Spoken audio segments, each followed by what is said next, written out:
اعوذ باللہ من الشیطان الرجیم بسم اللہ الرحمن الرحیم صلی اللہ علی نبی الامی وآلہ صلی اللہ علیہ وسلم صلاۃ و سلام علیک یا رسول اللہ قلت حیلتی انت وسیلتی ادرکنی یا سیدی یا رسول اللہ صلی اللہ علیہ وآلہ وسلم۔ درود استغاثہ میں نے پڑھا، آپ نے سنا۔ اللہ تعالیٰ ہمیں پڑھنے کی سننے کی توفیق دے اور اس کی فیض و برکات سے نوازے۔ میں ہوں آپ کا میزبان ملک شکیل احمد اعوان اور آپ دیکھ رہے ہیں میرا یوٹیوب چینل۔ میری آپ سے درخواست ہوتی ہے کہ اگر آپ میرے چینل پہ نئے ہیں تو میرے چینل کو سبسکرائب کر لیں، بیل آئیکن ضرور پریس کریں تاکہ میری نئی ویڈیوز آپ تک پہنچتی رہیں۔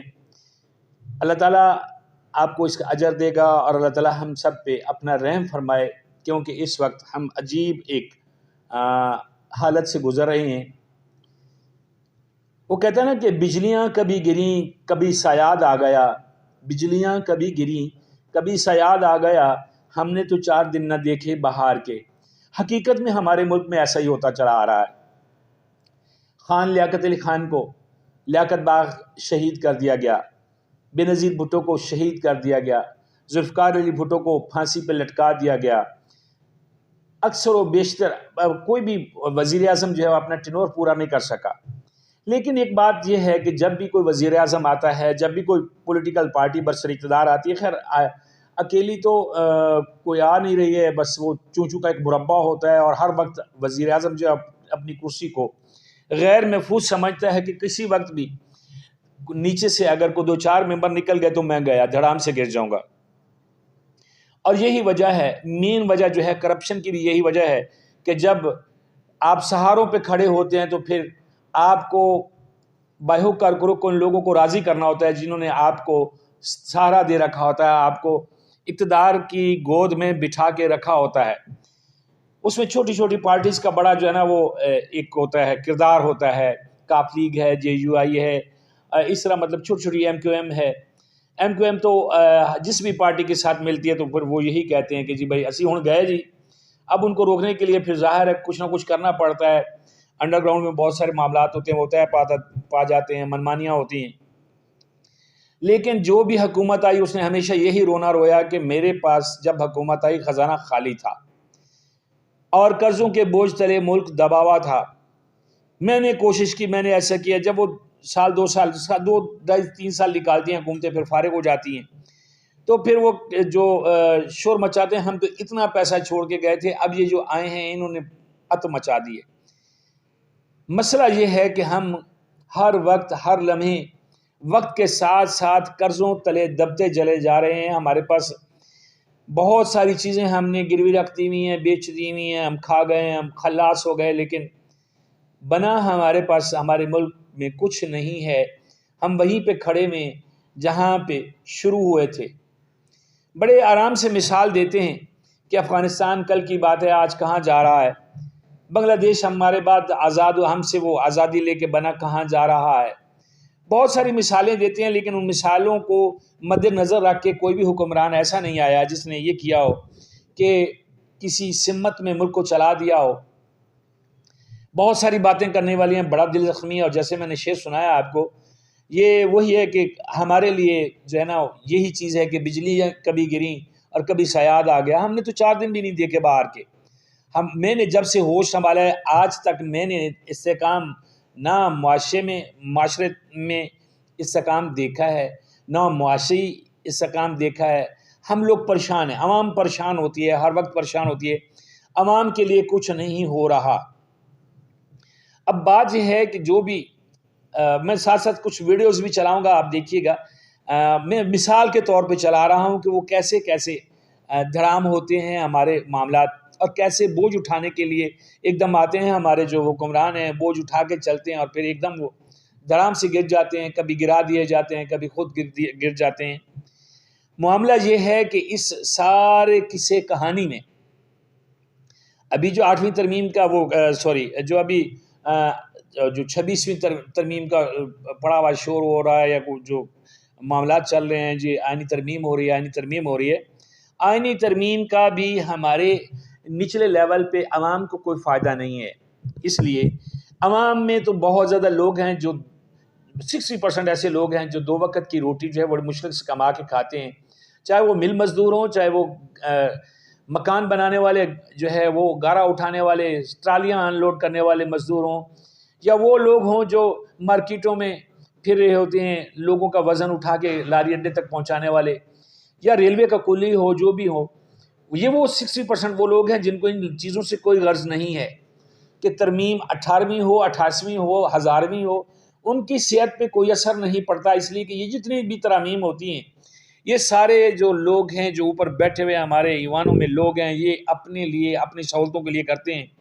بجٹ جب آتے ہیں تو کتنے پرسنٹ اسمبلی کا بجٹ بڑھ گیا، کتنے پرسنٹ پریزیڈنسی کا بڑھ گیا، پرائم منسٹر ہاؤس کا بڑھ گیا، یہ ساری چیزیں ان کے لیے ہیں، سارے لوازمات ان کے لیے، غریب کے لیے کچھ نہیں ہے۔ اب غریب کی صورتحال یہ ہے کہ اگر عام آدمی سے پوچھے نا کہ جی یہ ترمیم کیا، اس کو تو یہ بھی نہیں پتا ترمیم کیا۔ اور اس بار تو مزے کی بات یہ ہے کہ جو اسمبلی کے ارکان ہیں ان کو بھی نہیں پتا کہ یہ ترمیم ہے کیا چیز، کہاں سے آئی، کیا ہو رہا ہے، کیا نہیں ہو رہا۔ بہرحال ترمیم کا شور مچا ہوا ہے اور سوشل میڈیا بھرا پڑا ہوتا ہے انہی باتوں سے۔ ترمیم تو ہونی چاہیے ہماری سوچ میں، ہماری طرز حکومت میں ترمیم ہونی چاہیے، پھر جا کے بات بنے گی۔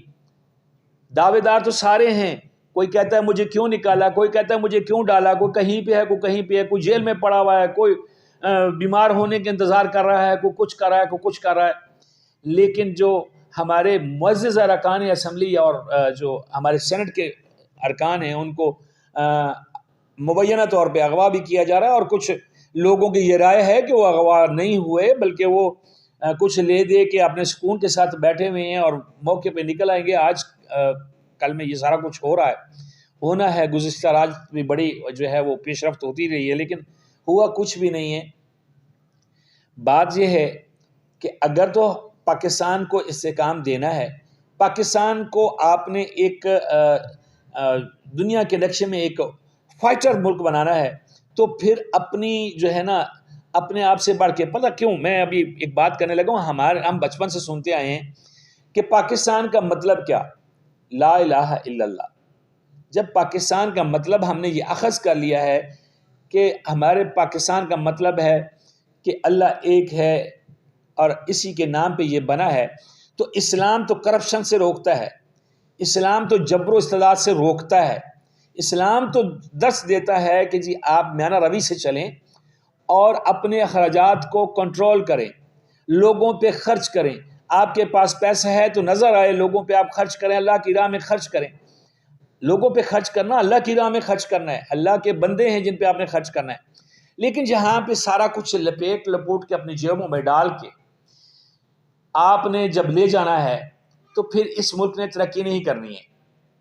عوام کے لیے سوچنے کا وقت بہت تھوڑی رہ گیا ہے، بہت ہی تھوڑا رہ گیا ہے۔ میں دیکھ رہا تھا، تھوڑی سی ایک چل رہی تھی کہ جی دوبارہ جو ہے وہ نا ابھی اس کی خبر کی جو ہے تصدیق نہیں ہو سکی ہے کہ مزید چھٹیاں کالجز اور اسکولوں میں کی جا رہی ہیں، مزید چھٹیاں دینی ہیں۔ کیا یہ مسئلے کا حل ہے؟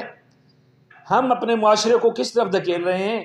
ہمیں سوچنا پڑے گا کہ یہ چھٹیاں دے کے اور یہ جو ہے فتنہ و فسادات کھڑے کر کے جو بھی کرتا ہے، جس بھی شعبے سے تعلق ہے، پارٹی سے تعلق ہے، وہ غلط کر رہا ہے، پاکستان کو غیر مستحکم کر رہا ہے۔ ہمارے ہاں اس کی گنجائش نہیں ہے، ہم بہت نازک جو ہے مرحلے پہ کھڑے ہوئے ہیں۔ اگر اسی طرح چھٹیاں دینے سے یا انہی معاملات سے یہ سارے مسئلے حل ہو سکتے ہیں تو بند کر دیں، یہ تعلیم کا نظام ختم کر دیں، اس کو تالے لگا دیں، سکولوں کو کرائے پہ چڑھا دیں، بلڈنگیں بہت کرایہ ملے گا، ان میں گیراج بنا دیں گاڑیوں کے، پارکنگ کے شہروں میں بڑے مسائل، سکولوں میں پارکنگ بنا دیں، وہاں پہ پلازے بنا دیں، ٹھیکے پہ دے دیں، بیچ دیں، نیلام کر دیں، پھر پڑھنے پڑھانے کا فائدہ کو نہیں ہے۔ یہ چھٹیوں والے سلسلے بند ہونے چاہیے اور ان کا سدباب ہونا چاہیے۔ یہ جو وقتی گزارے والی باتیں ہیں یہ ختم ہونے چاہیے۔ ہمیں پہلے ہی معاشرے میں بہت زیادہ جو ہے پریشانیاں ہیں، اور انٹرنیشنل لیول پہ لوگ ہمارے بارے میں کیا سوچتے ہوں گے؟ ہم کس چیز کی سکولوں سے چھٹیاں دے رہے ہیں کہ کہیں مبادہ طلبہ باہر نہ آ جائیں، کوئی ایسی ایجوٹیشن نہ شروع ہو جائے، تو وہ مرحلہ آئے کیوں؟ اس کا سدباب کریں۔ یہ چیزیں نہیں ہیں کہ اگر آپ کی انگلی دکھ رہی ہے تو کیا آپ ہاتھ کاٹ دیں گے؟ آپ تو ڈاکٹر کے پاس جائیں گے، وہ اس کو کرے گا، اب میڈیسن دے گا، اس کو چیک اپ کرے گا، ایکس رے کرے گا۔ لیکن ہمارے مقتدر حلقوں نے، ہمارے سربراہوں نے یہ چیز جو ہے وہ پکی کر لی ہے کہ اس کا حل ایک ہی ہے کہ ڈنگ ٹپاؤ، پھر دیکھی جائے گی، ایسا نہیں ہوگا۔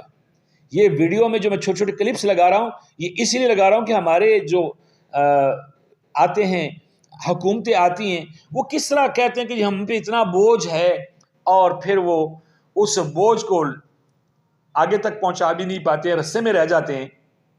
اور شاید یہ معاملات اب آخری مراحل میں حقیقت ہے، میں سوچتا ہوں اور کچھ تھوڑا سا جو ہے دنیا سے ٹچ رہتا ہوں، احباب کے ساتھ بحث و مباحثے ہوتے ہیں، کہ یہ لگتا ہے کہ ہم آخری مراحل میں ہیں، کہ ہم آر یا پار کے معاملے میں ہیں۔